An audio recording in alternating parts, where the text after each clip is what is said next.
আজি কৈছে যে 1.5 লাখ টকা চাকৰি এৰি কিছুমানে যাতে ইয়াত পলিটিক্স কৰিবলৈ আহিছে, ৰাইজৰ সেৱা কৰিবলৈ আহিছে।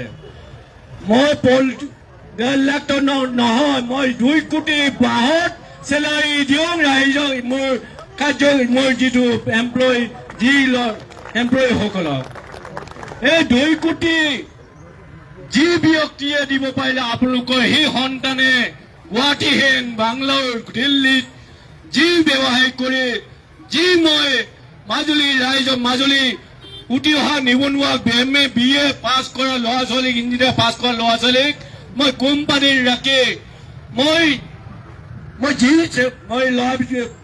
ফেমিলি চলাবলৈ দিছিলো। সেই ফেমিলি চলাই আজি কৈছে যে যি কংগ্ৰেছৰ এজন প্ৰফেচাৰ আছিল, এই প্ৰফেচাৰজনে চাকৰি দি ৰাইজৰ সেৱা কৰিবৰ কাৰণে কৈছে বুলি। মই এইটো ক'ব বিচাৰো, এইজন আপোনালোকে জানে এই কংগ্ৰেছৰ দিনত মাষ্টৰ যিবোৰ লেকচাৰ কৰা চাকৰি কৰি কেনেকে লুটি ফুটি খাইছিল আপোনালোকে জানে।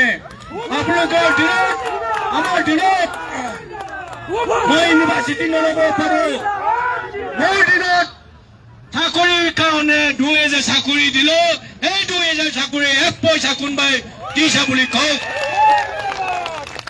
মই কোনো স্কিমত কোনোবাই স্কিমৰ পৰা 1 পইচা লৈছে বুলি কংগ্ৰেছ দিয়ক।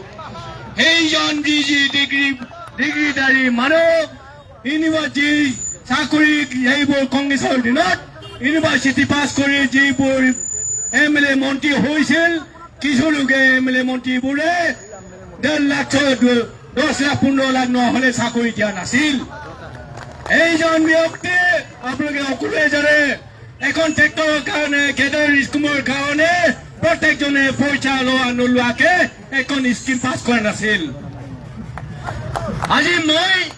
আজিলৈকে কোনো এজন ব্যক্তিয়ে মই বিধায়ক হিচাপে নহয়, মই কাৰ্যকৰ্তাসকলে কোনোবাই টকা পইচা লৈছিল নেকি আপোনালোকে এটা আঙুলিয়াই দিওঁ।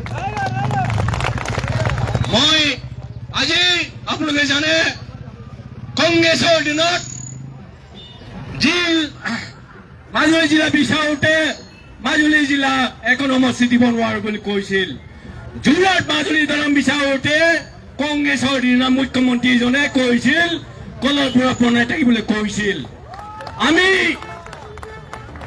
যিধৰণে মই 4 বছৰত কি কাম কৰিছো, এই 4 বছৰত মই 3,000 কোটি টকা কাম কৰিছো। কংগ্ৰেছৰ দিনত 15 বছৰত 500 কোটি টকা কাম কৰিছে। এই 500 কোটি ডাঙৰ হ'ল নে 3,000 কোটি টকা ডাঙৰ হ'ল? আপোনালোকে বিবেচনা কৰক। আজি মাজুলীত যোৰহাট মাজুলী দলং হ'ল, ধুনাগুৰি দলং হ'ল, মাজুলী ইউনিভাৰ্চিটি হ'ল, DC অফিচ হ'ল, জিলা অফিচ হ'ল। আজি সেই অফিচবোৰ আপোনালোকে নিজে দেখিছে আৰু গলে গলে আজি ৰাস্তা বনাই দিবলৈ সক্ষম হৈছো। মাত্ৰ আপোনালোকৰ আশীৰ্বাদৰ কাৰণে। এই আশীৰ্বাদ আপোনালোকে যদি দিয়ে আৰু আজি যি হাৰুৱা কাম সম্পূৰ্ণ কৰিব পাৰিম বুলি মই বিশ্বাস কৰোঁ। মই ভাবো আপোনালোকৰ আশীৰ্বাদ, আপোনালোকৰ যেতিয়া আশীৰ্বাদ থাকিব আমি মাজুলীক আকৌ আগুৱাই লৈ যাব পাৰিম, মাজুলীক আমি উজ্বলাই তুলিব পাৰিম, এই মোৰ আশা আৰু বিশ্বাস আছে। অসমৰ জনপ্ৰিয় মুখ্যমন্ত্ৰী ডাঙৰীয়াই মাজুলীৰ কাৰণে যি সন্তৰ্কতা আছে মই বুজি পাইছো, মই দেখিছো।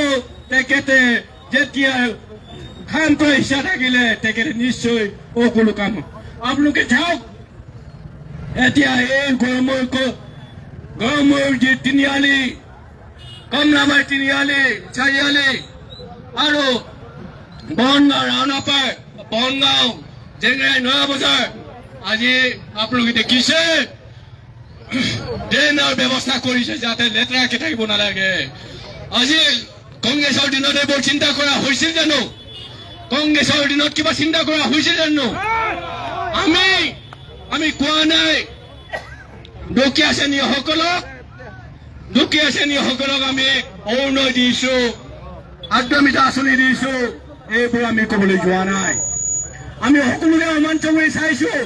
অমান চকুৰে চাই সকলোকে আমি দিবলৈ সক্ষম হৈছো আজি কংগ্ৰেছ চৰকাৰে যি কোনো এটা সময়ত কমলাবাৰী ব্লক তিনিআলি গৰাকৰণীয়ে পাই গৈছিল আমাৰ দিনত 4-5 কিলোমিটাৰ আগলৈকে আমি প্ৰটেকশ্যন কৰিবলৈ সক্ষম হৈছো আজি মাজুলীক যিধৰণে আমি প্ৰটেকশ্যন কৰিছো এইটো প্ৰত্যেকজনে আমি স্বীকাৰ কৰিব লাগিব এই প্ৰটেকশ্যন আমি এনে মাটি তুলি লোৱা নহয় মেগা টিউবেৰে আমি প্ৰটেকশ্যন কৰিছো আপোনালোকে নিশ্চয়কৈ দেখিছে আজি আমি এই মাজুলীক যিধৰণে আগুৱাই লৈ যাবৰ কাৰণে মাত্ৰ আপোনালোকৰ সহায় সহযোগিতা বিচাৰিছো আপোনালোকৰ সহায় সহযোগিতা যদি পাওঁ আমি নিশ্চয় আগবঢ়াই লৈ যাব পাৰিম বুলি মই আশাবাদী মই সকলোকে ধন্যবাদ জনাইছো আপোনালোকৰ মৰম দেখি মই এইবাৰ সকলো কাম সম্পূৰ্ণ কৰিব পাৰিম বুলি বিশ্বাস আছে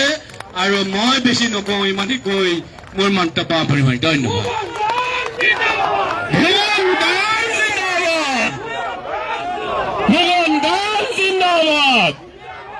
भारत माता की भारत माता की भारत माता की बंदे बंदे बंदे अहम गण परिषद जिंदाबाद सम्मिलित गणशक्ति अहम जिंदाबाद